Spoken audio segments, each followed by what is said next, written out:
Cuando hablamos de agilismo, cuando utilizamos esta palabra en el contexto del desarrollo de software, nos estamos refiriendo a un paradigma del desarrollo de software mismo, en el cual estamos enfatizando en lo que es tener procesos flexibles y desenfatizar la centralización de esos procesos y de ese proyecto. O sea, tratar de que los artefactos que creamos sean artefactos fáciles de cambiar, fáciles de interpretar, fáciles de manejar, de mantener, y que sirvan dentro de todo el proceso de desarrollo. Y también evitar que se convierta o que se vuelva una torre de Babel, unos silos dentro del mismo proceso, dentro del mismo proyecto, cuando no hay una comunicación efectiva entre los diferentes stakeholders. Si nosotros revisamos el manifiesto ágil, podemos encontrar allí uno de los principios básicos para lo que es la creación de una buena documentación de arquitectura, pensando en ese modelamiento ágil de arquitectura, y es que debemos tener un software trabajando sobre documentación muy extensa.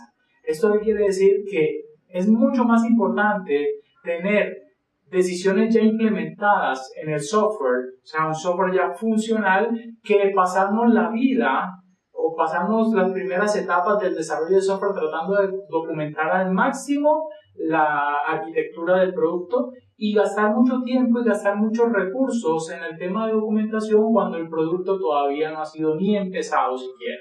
Entonces, debemos tener un balance entre, bueno, qué tanto debemos buscarla documentar o que queden plasmadas esas decisiones de arquitectura y qué tanto tiempo vamos a gastar haciendo esta documentación. Lo que nosotros debemos pensar como diseñadores, como arquitectos, es hasta qué punto debemos unificar todo lo que es el modelo de documentación por vista, el modelo de documentación arquitectónico, que uno podría pensar que es un modelo robusto de documentación con todos los principios y la propuesta ágil. Y aquí cabe un elemento relevante que está definido en ese manifiesto ágil. Y según la alianza del agilismo, podemos ver que el método más efectivo y eficiente para llevar información desde el equipo de arquitectura hacia el equipo de desarrollo es por medio de las conversaciones cara a cara. Eso, lo que buscamos aquí es que no gastemos tanto tiempo tratando de documentar una arquitectura si nosotros no tenemos la forma o no sabemos de qué manera se la vamos a llevar a nuestro equipo de desarrollo. Siempre como arquitectos debemos tener la capacidad de hacer comunicación cara a cara de nuestra arquitectura y de explicar de diferentes formas, con esa flexibilidad que nos da la documentación y que nos da el agilismo, buscar diferentes esquemas y formas de entregar nuestra arquitectura. Ese va a ser nuestros dos elementos claves dentro de lo que es el modelamiento ágil de la arquitectura. Primero, que nosotros debemos propender porque la arquitectura se entregue en unas reuniones o en unos espacios donde haya una entrega cara a cara de la arquitectura. Y después el arquitecto debe buscar los diferentes esquemas para poder hacer esa transferencia del conocimiento, no solamente escribir un documento con una plantilla específica, sino también crear otros esquemas como simulaciones, como pruebas de concepto, como prototipado para poder entregar esa solución arquitectónica. ¿Cómo lo vamos a hacer? Vamos a tener, por una parte, la plantilla de documentación de arquitectura, la plantilla con la cual vamos a trabajar en LAS, e inicialmente esta plantilla no vamos a tratar de llenarla por completo. Vamos a tener las secciones definidas y con la palabra TBD, to be defined, a ser definido, a ser determinado. ¿Por qué? Porque al principio la documentación de arquitectura no vamos a tener mucho conocimiento acerca de las decisiones que vamos a tomar, y a medida de que el proyecto va a ir iterando, va a ir evolucionando, la arquitectura también debe evolucionar, porque la documentación de arquitectura no es una actividad monolítica, no es una actividad que se haga en una sentada o que se haga en una mañana, es una actividad que va a ir evolucionando y va a ir haciéndose a medida que el proyecto va avanzando, y tampoco es una actividad que debe parar las otras actividades. Debemos buscar un principio, y es documentar en paralelo.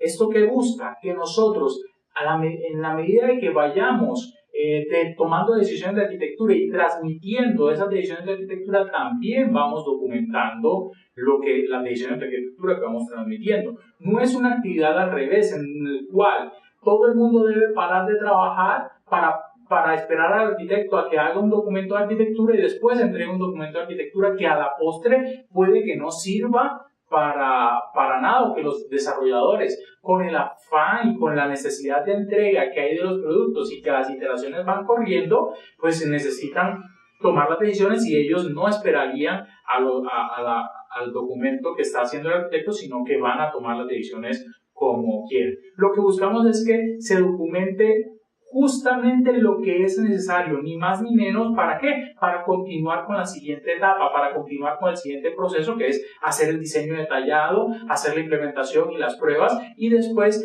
ir incrementando con las decisiones de arquitectura que vamos tomando. Otro de los elementos que debemos considerar cuando estamos haciendo un modelamiento ágil es no cargarnos de múltiples fuentes de información. Siempre, lo mismo que en la gestión de la configuración, lo que buscamos es tener una sola fuente de información. Eso se llama viajar ligero de equipaje.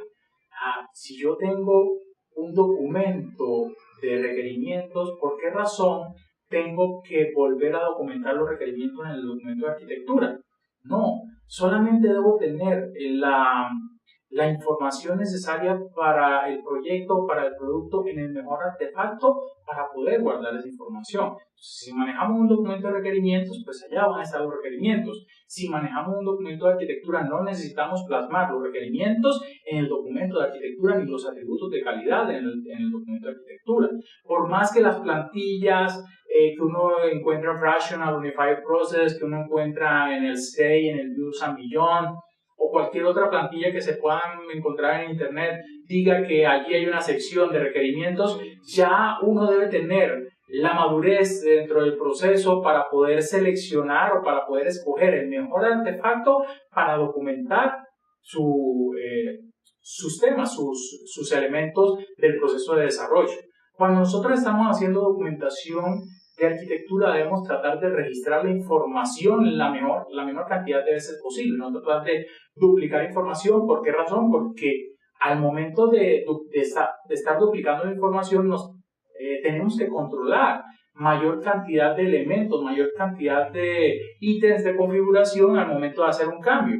Entonces, si cambiamos un requerimiento, tenemos que cambiar el requerimiento en el documento de requerimientos, el requerimiento en el documento de arquitectura, el requerimiento en el documento de diseño y el requerimiento en el código ya implementado. Entonces, se hace mucho más tedioso garantizar que la evolución de la documentación se hace de manera fácil y que la gestión de la configuración va a servir para algo. Entonces, tratemos de que la documentación de arquitectura para viajar ligeros de equipajes se documente una sola vez, los elementos se documenten una sola vez. Si yo tengo los casos de uso y en el documento de arquitectura necesito tener casos de uso arquitectónicamente significativos, entonces debo buscar la manera de no tener que duplicar esos casos de uso. Tal vez en la herramienta en la cual estoy modelando los casos de uso les pongo otro color o los estereotipo para poder garantizar o para poder definir que esos casos de uso son arquitectónicamente significativos. O sea, no tratar de duplicar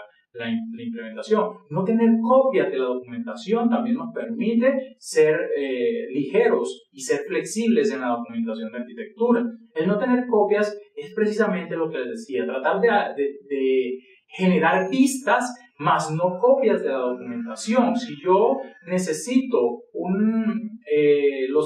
los atributos de calidad y los plasmo en detalle en el documento de requerimientos, pues en la documentación de arquitectura, tal vez utilizando el código con el cual identifico el requerimiento, lo plasmo dentro del documento de arquitectura para tener una relación con ese artefacto, más no tener que duplicar la misma información que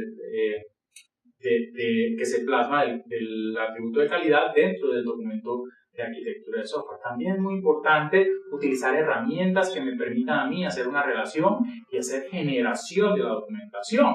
Por ejemplo, si yo utilizo una herramienta de modelado como IntelliJ, como Rational o como Enterprise Architect, que es muy conocida y muy común, pues yo no tengo que tomar el modelo en Enterprise Architect y solamente utilizarlo como un Paint o utilizarlo como una herramienta de dibujo, sino que documento en el Enterprise Architect y no mantengo un documento de Word aparte. Es muchas veces la práctica que hacen muchas empresas que tienen la herramienta como una herramienta de pintado y no la utilizan para generar la documentación. Esas herramientas muchas veces permiten que toda la información que tú ingreses dentro del mismo modelo, todo el detalle que tú le des al modelo, te sirva para generar documentación en un formato que sea entregable a un cliente, un Word o en Excel o en PDF.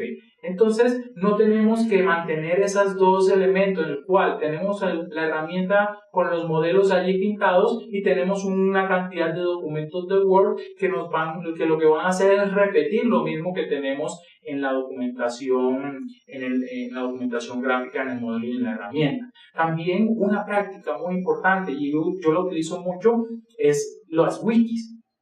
Utilizar una herramienta de transferencia de conocimiento para que sea colaborativa. Esto que me va a permitir, como arquitecto, permite que las personas puedan revisar rápidamente la generación de la documentación de arquitectura y también puedan hacer críticas, puedan poner comentarios acerca de lo que no entendieron del documento y se pueda retroalimentar fácilmente ese documento de arquitectura. Y ahí también va a permitir, como es una herramienta colaborativa, que otros arquitectos, que otros diseñadores, que otros desarrolladores también aporten a esa documentación de arquitectura y no crear esa torre de marfil donde el arquitecto es el único que puede plasmar elementos a la arquitectura. No, nosotros debemos garantizar que se pueda hacer una definición de arquitectura colaborativa. Es un principio ágil también, hacer una tormenta de modelos, que todo el mundo aporte en la definición de la arquitectura para poder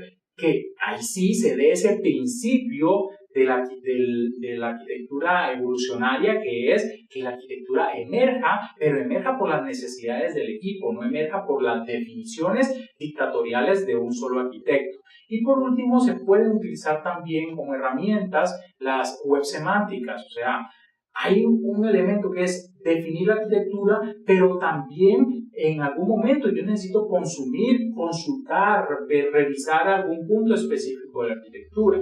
Las web semánticas me van a permitir hacer búsquedas mucho más fáciles y mucho más orientadas hacia el contexto en el cual se mueve el desarrollador, se mueve el diseñador que requiere esa documentación de arquitectura, y voy a poder relacionar también diferentes elementos para poder crear un documento de arquitectura mucho más enriquecido utilizando hipertexto. O sea, yo puedo decir, hombre, esta decisión de arquitectura que tomé está más explicada en tal web, en tal artículo o en esta prueba de concepto que hizo tal persona en la internet o está sustentada en tal definición que hicimos hace 3 años en tal proyecto que está en esta otra wiki. Entonces también en esa documentación de arquitectura debemos plasmar de dónde tomamos esas decisiones para que pueda tener un contexto mucho más amplio de la decisión o de la solución que estamos tomando y se enriquezca el conocimiento que van a adquirir los stakeholders que requieren consultar esa documentación de arquitectura.